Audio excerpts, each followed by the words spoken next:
Welcome to all our St. John Paul II parishioners and to all the guests who have joined in watching this weekly video reflection.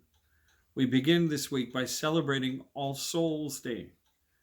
In last week's reflection, we anticipated this feast with a prayer service during which we had a litany of the names of the people who had died and were buried from our parish during this past year. This was an adaptation due to the pandemic and the complications imposed on us by the pandemic of our usual rite of remembrance done at the weekend masses. This week, I want to share with you a litany of a different sort. I'm very aware as pastor that I stand in a long line of priests and religious who have served our parish for over 114 years. I have done some research and found the graves of all those pastors from St. John Canty, St. Alexander, and St. Helen parishes. I realize that what I do is based on their work.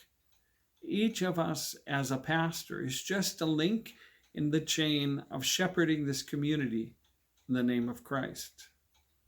I am also aware that the many priests who served as associate pastors in these parishes, the many religious who served in our parishes and schools. I will not try to name the associate pastors because of the great numbers and for fear of leaving someone out. But I will mention two groups of religious, the Felician sisters and the Notre Dame sisters, who have served in our churches and schools for years. We have also been blessed by many members of other orders of religious sisters in the area. I want to mention in particular just two religious because I have a very special connection to them. Sister Mary Joannetta Gimborowski, who taught a few years at St. Helen's School, and Sister Blanche Marie Gimborowski, who taught a good number of years at St. Alexander's School. I know many remember Sister Blanche Marie as a fine math teacher. They were my mother's sisters, my aunts. I ask you to remember your favorite teacher and to pray for them along with all the sisters who served our parishes. I think it would be appropriate for me to share just a little about the pastors who have filled our histories, as I am asking you, as their spiritual children, to remember them in prayer.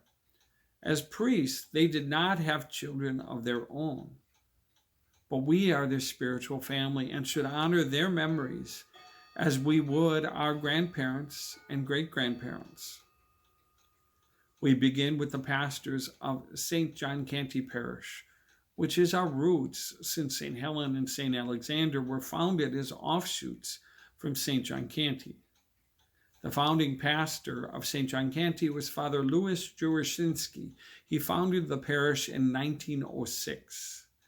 9 years later, after giving the parish a good start, he became pastor of St. Stanislaus Parish, which was then the largest Polish parish on the south side of Milwaukee. Father Jurashinsky was followed by Father Pavel Shan. He was pastor for many years and saw the parish through both times of great expansion and the Great Depression. Father Shan died on November 14, 1938. Next came Father Żonkawa, who left St. John Canty to take over its neighboring parish, St. Helen, in 1952. I always feel a great connection to Father Żonkawa, since he and I are the only two priests who pastored both St. John Canty and St. Helen. Father Żonkawa was pastor of both, one after the other. I was pastor of both simultaneously. In 1952, Father Anthony, or Father Tony, Chaya, became pastor of St. John Canty Parish. Many parishioners remember him well and his gentle soul. I have fond memories of him from my time in seminary college, where for 2 years, once a week, I would visit St. Anne's Home for the Elderly on 92nd Street near Capitol. As a part of my seminary pastoral training, In God's irony, I was assigned to visit Father Chaya every week, never realizing that one day I would be one of his successors. After Father Chaya retired in 1976, Father Karol Kazmierczak became pastor until his retirement in 2005. Father Karol is remembered fondly by many of our parishioners. The founding pastor of St. Alexander was Father Alexander Kasabuski, and the church is named for his patron saint. Father Kasabuski not only founded St. Alexander's, but was very instrumental in arranging with the Felician Sisters to found St. Francis Hospital. A plaque in his honor still hangs in the lobby of the hospital. He was followed by Father Gapinski, who built the present church. He was followed by Father Victor Sliva. He was followed by Father Karl Acker, who is alive and well and ministering at Wilson Commons. When Father Karl retired, he was followed by Father Robert Naraki, whom many of our parishioners will remember fondly. Over a number of years, Father Naraki, Father Karol Kazmierczak, and I met almost monthly over lunch and laid the groundwork for what would become the tri-parish community and eventually St. John Paul II Parish. St. Helens was founded by Father Konstantin Wasniewski. The parish was given the name of his mother's patron saint. He is widely remembered as being a magician and a friend of Harry Houdini. History records that he raised funds for the building of the church by doing magic shows. He was followed as pastor by Father John Jonkawa, who came to St. Helens from St. John Canties. Father Jonkawa was followed by Monsignor John Wieczorek, another beloved pastor. Monsignor Wieczorek's niece is Anita Wucherer, an active member of our parish. He was followed as pastor by Father Albin, or Father Al, Sawinski, who served as pastor for 22 years before his stroke that caused his retirement.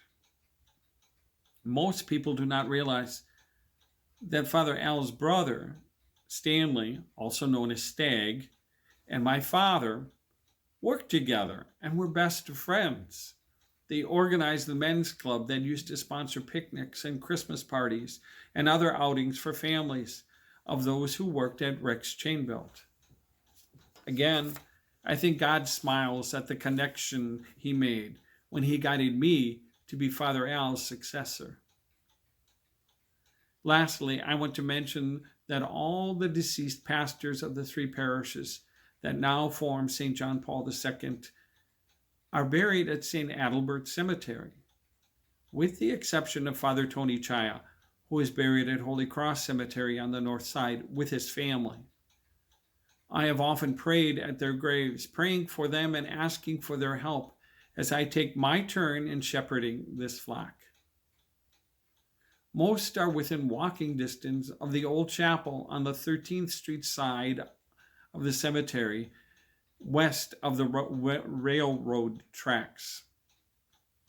Around that chapel is a priest section, a special section where many priests who serve the south side are buried. Please consider remembering these men in your prayers this week, or maybe stop at the cemetery and find their graves as you pray for them. Please stay safe, stay healthy, and know that we are truly blessed. I remain your pastor, Father Mike.